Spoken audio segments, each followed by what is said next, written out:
goes something like this.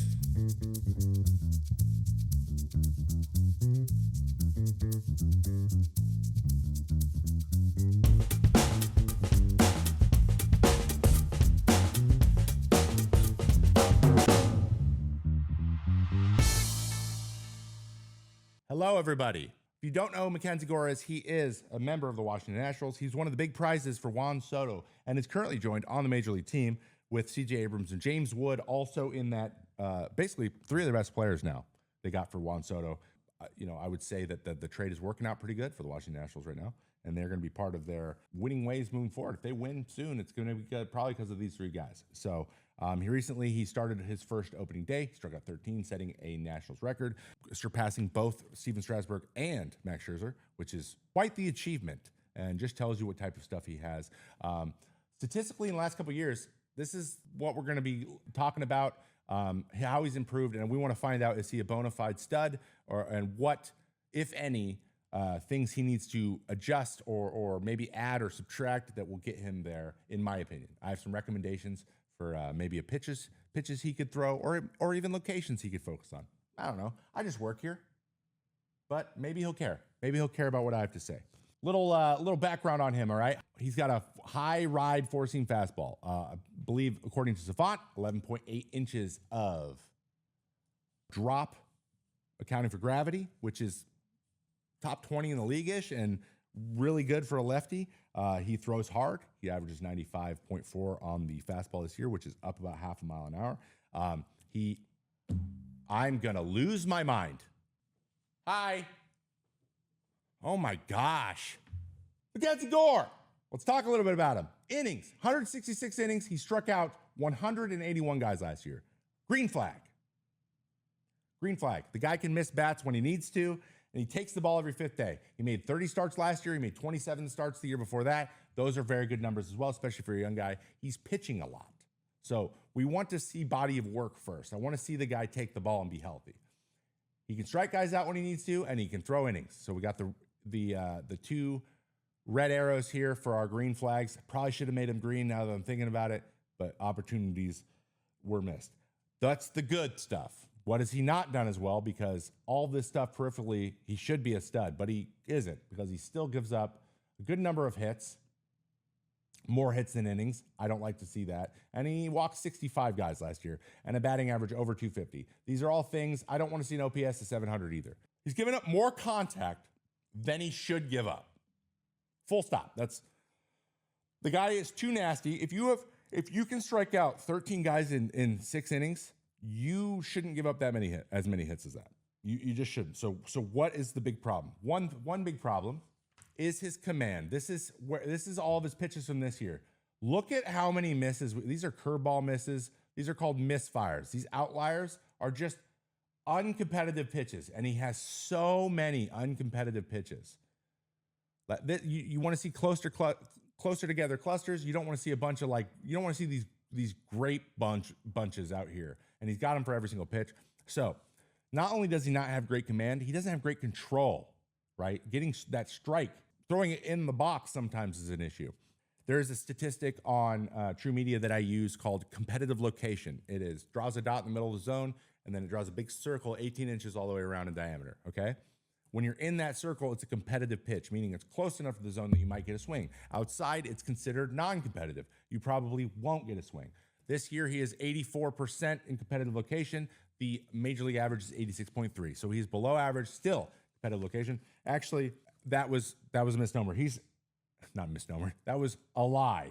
He's 84.8. So it is better this year. He's getting close to average, but he needs to bring that number up. You got to be over average in this. Hitters have to know that you're going to throw the ball in the zone. This is some wildness. So he's been wild. He's still a little bit wild this year, and he's been very wild in the past. Not necessarily always translating into walks, but when you throw this hard, you have to command the strike zone, specifically inside to both sides of the plate, for reasons that I'm just about to get into. So he gets in trouble with walks, and then not only is he missing out of the zone, he also misses then in the zone, right?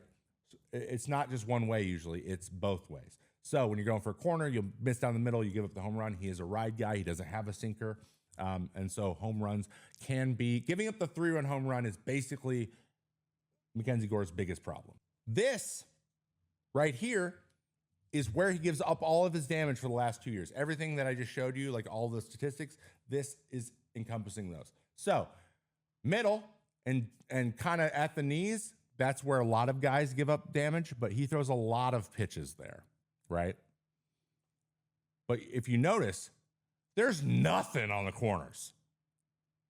So he needs to be able to move his pitches to the corners. The problem with that is everything he throws only goes north and south. He has nothing with any horizontal movement. This was something after speaking with Saris, he actually talked to him and said, he's like, hey, I'm really trying to get a slider that goes horizontally because everything I throw goes down.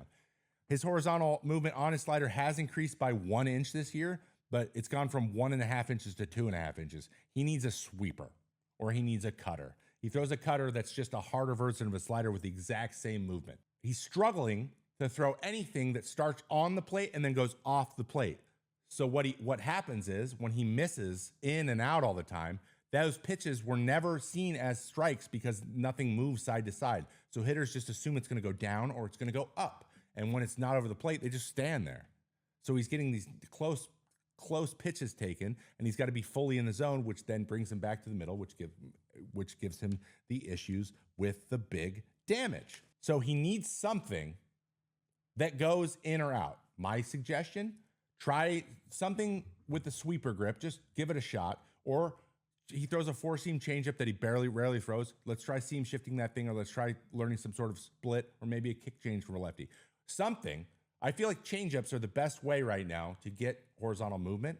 And when you're a left-handed pitcher, you have to get something that goes into lefties and away from righties because you face so many of them. You have to command the up and in zone. He needs to throw 4-seam fastballs here all day and then go down here with stuff moving away from righties. You can't just be all in, right? Especially when it's up and down. And he doesn't get swings out the plate because nothing moves in. So seam shifted changeup or a sinker, though I know he's tried a sinker before. It hasn't really worked out. He needs something that moves that way. But if he sticks with what he has, these are my recommendations. These are what I call default spots, okay? These are the spots, 3 spots you should throw your 3 pitches as much as you can. And we'll lump the changeup in here with the curveball. This curveball is his best off-speed pitch. That's why these get hit, because they're not quite getting there. He needs to locate his curveball here regularly, bottom rail of the zone. The problem is the nitro zone is slightly above that. So you're kind of playing with fire here. But if you can consistently command your fastball at the top of the zone, that makes this curveball much better. These 2 spots are his bread and butter, and this is where his slider should go. Even if it's only depth, he should be down and into righties, down and away to lefties exclusively. Right now, he's kind of all over the place.